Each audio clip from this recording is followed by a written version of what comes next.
Masalah putusan telah dibaca oleh Majelis Hakim dan Majelis Hakim memutuskan menolak eksepsi dari pihak terdakwa. Ini memang sudah kami duga dari dulu, karena eksepsi itu lebih banyak masuk ke pokok perkaranya. Jadi memang secara umum kami bisa melihat selama ini pasti ditolak. Tapi kan kita tidak bisa menyatakan itu kecuali Majelis Hakim. Dan terbukti Majelis Hakim siang ini menyatakan menolak eksepsi pihak terdakwa.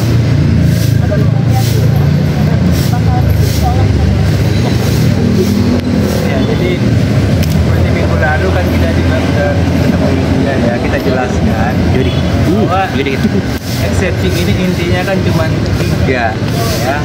Tiga itu sebab tadi Majelis Hakim juga mengatakan diulang sampai pemulangan.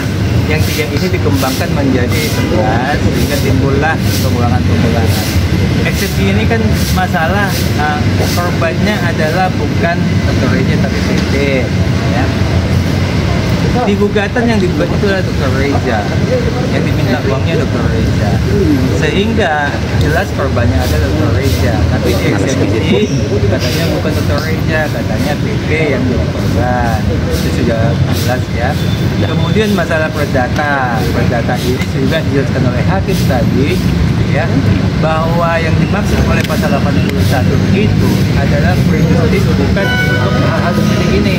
Hakim tadi jelas mengatakan bahwa tidak ada kaitannya pidana ini dengan perdata, ya. Tadi semua sama-sama dengar mengatakan, ya. Kemudian masalah pasal juga dibutuhin, itu kan dominus juris bahwa itu adalah hak jaksa. Kalau dia dilaporkan untuk pembunuhan 338 maupun 340, tapi kalau jaksa melihat pokok perkaranya adalah penganiayaan yang menyebabkan kematian, jaksa pasti menggunakan pasal tentang penganiayaan menyebabkan kematian. Ya, itu haknya jaksa. Dan yang masuk ke pengadilan kan jaksa, bukan polisi. Jadi jaksa kan nggak mau malu, dia bikinlah pasal yang paling tepat. Kemudian dibahas lagi kenapa pokok perkaranya ceritanya sama, tapi alternatif 1, alternatif 2 itu pasalnya beda. Nah, itu kan masalah, itulah disebutkan dakwaan alternatif, ya. Ceritanya sama tapi pasalnya alternatif 1, alternatif 2. Dikatakan lagi kenapa tidak ada tindak pidana asal, itu dakwaan kumulatif. Kumulatif kedua TPP-nya, kumulatif pertama adalah tindak pidana asalnya, ya. Jadi kalau dipahami semua undang-undang itu eksepsi sangat tidak pas. Harusnya dia cari eksepsi yang mengenai adanya kesalahan terdakwanya salah, terdakwanya kesalahan sebagai terdakwa. Kemudian ada masalah wewenang pengadilan.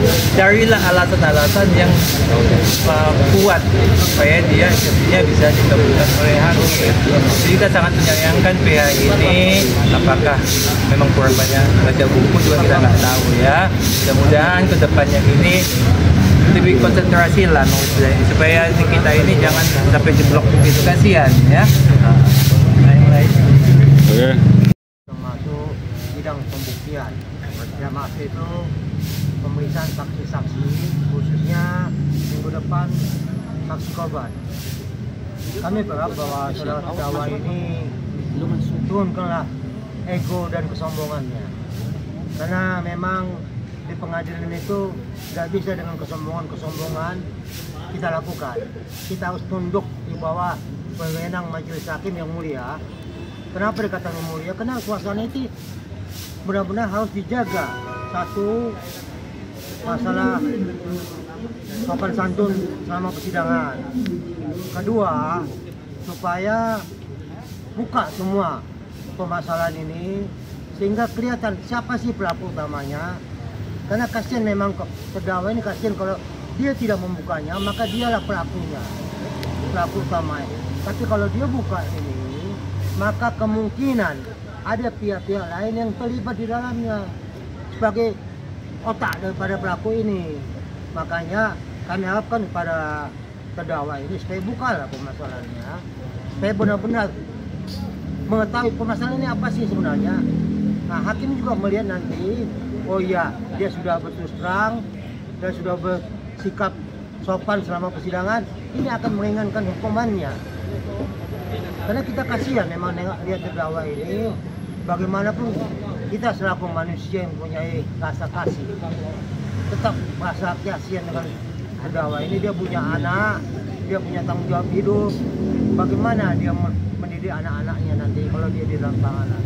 Karena ini pidana ini bukan main-main, ini hukumannya sangat-sangat berat. Makanya harapan kami, cobalah supaya terdakwa ini menyesali atas segala yang terjadi dan buka semua, jangan ada yang ditutupin. Inilah pertimbangan kami supaya harapan kami menyangkut masalah PH-nya. Cobalah fokus. Kami berulang kali menyatakan kepada depan media, PH ini fokus untuk membela pidana ini. Kenapa? Karena sanksi hukum ini sangat berat. Jangan hanya kena mau membuat strategi, akhirnya strategi jeblok semua. Gugatan dicabut, masalah pengaduan ke Polda juga gak jelas.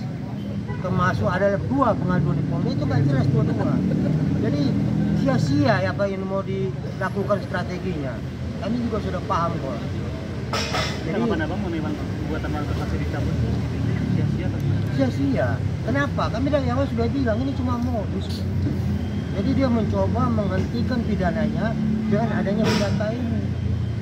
Untuk gugatan prestasi begini, saya bidang hukum itu pencabutan itu tidak melalui media. Jadi buat kami itu belum sah, pencabutan itu belum sah. Pencabutan itu bisa melalui media.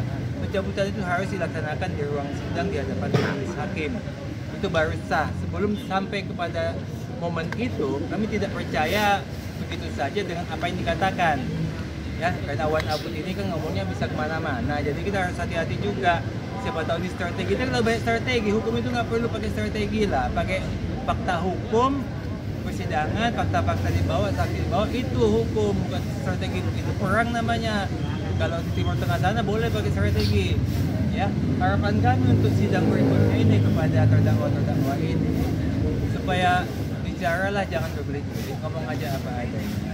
Ya, di dakwaan kan sudah jelas dibacakan oleh jaksa penuntut umum ya, bahwa awal mula cerita ini adalah review dari dokter, review jelek terhadap produk.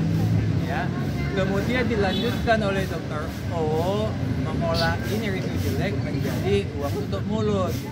Ya, setelah diolah sama Dr. O ini uang tutup mulut sedemikian rupa, diserahkanlah pelaksanaannya kepada Nikita dan Mail untuk mengeksekusi. Jadi sebenarnya yang 2 ini eksekusi daripada rancangan yang sudah dibuat oleh Dr. dan Dr. O. Jadi kalau sampai perancang busana ini tidak dikenakan, si pelaksana tugas inilah yang dihukum. Silakan aja kalau tidak mau terbuka. Ya. Dan menyangkut masalah pencabutan kontestasi ini juga sebenarnya sudah menyalahi etika. Karena pencabutan gugatan itu harusnya melalui proses persidangan di depan majelis hakim, bukan di media dulu digembal-gembalkan lalu masuk ke sidang nanti Senin depan. Jadi sebenarnya ini tidak baik dan tidak sesuai dengan etika kami sebagai profesi advokat ini. Harusnya pada saat persidangan diumumkan, diberitahukan, lalu ke media. Ini kan tidak. Kalau kami bisa nilai, ini berarti penghinaan terhadap pengadilan sebenarnya ini. Dia masukkan gugatan sesuai mekanisme hukum, ya setelah proses berjalan, tiba-tiba dicabut melalui media. Ini kan tidak boleh. Makanya kami harapkan, ini semuanya pada penasihat hukum atau kuasa hukum yang ada di Indonesia ini adalah etika untuk melakukan sesuatu hal dalam proses pengadilan. Jadi kalau mencabut gugatan ini, cabutlah melalui mekanisme hukum, melalui di hadapan majelis hakim, bukan di depan media. Bang, untuk persiapan Rejab dan Untuk masalah kesiapan Rejab dia siap. Dia kan akan menjelaskan semua permasalahan dia ketahui. Saat ini kita lihat di media kan juga dia sudah banyak menyampaikan hal-hal apa yang terjadi sebenarnya sih. Hanya belum bisa lengkap nanti di persidangan. Mudah-mudahan nanti minggu depan dia sehat, tanpa hambatan apapun dia bisa hadir dalam persidangan dan menjelaskan semua apa sebenarnya terjadi. Berarti minggu depan agendanya Saksi korban. Jadi minggu depan saksi korban itu kerja akan datang, ya. Sebab itu adalah ketentuan undang-undang, dia wajib datang, ya. Kemudian setelah dia menjelaskan apa yang dialaminya, barulah saksi-saksi lain ikut memberikan tanggapan, mendukung atau tidak mendukung. Jadi selama saksi korban tidak bicara, saksi lain itu mau bicara tentang apa, ya. Saksi korban yang dimulai, didahulukan, baru saksi lain menceritakan, oh iya, dikatakan saksi korban itu sudah betul, dikatakan saksi korban itu tidak betul, ya. Itulah polemiknya nanti muncul, ya. Nah, kemudian masalah selama ini kan dikatakan takut, jadi jangan dikira nanti minggu depan dia pasti datang. Karena singa sama harimau nya sudah kita kandangin, jadi nggak lagi ini ditakutin, ya. Nah, sudah lagi takutin. Kemudian saya ada pesan juga ini satu, ya, kepada ahli-ahli hukum Indonesia ini. Dari kemarin kan banyak ahli-ahli hukum Indonesia yang teriak bahwa perdata ini harus menghentikan pidana, ya. Media udah tahu lah siapa ahli hukum itu, ya. Jadi dari omongan tadi majelis hakim jelas terbukti bahwa tidak semudah itu perdata menghentikan pidana. Dia katakan tadi kalau saya nggak salah pasal 284 betul masuk perdata menghentikan pidana. Jadi tidak semua, jangan nanti jadi masyarakat Indonesia menganggap bahwa semua pidana itu perdatakan aja, mau maling mau perampok semua supaya jangan ditahan ya perdatakan aja, itu kacau itu nanti, ya. Oke. Ada lagi?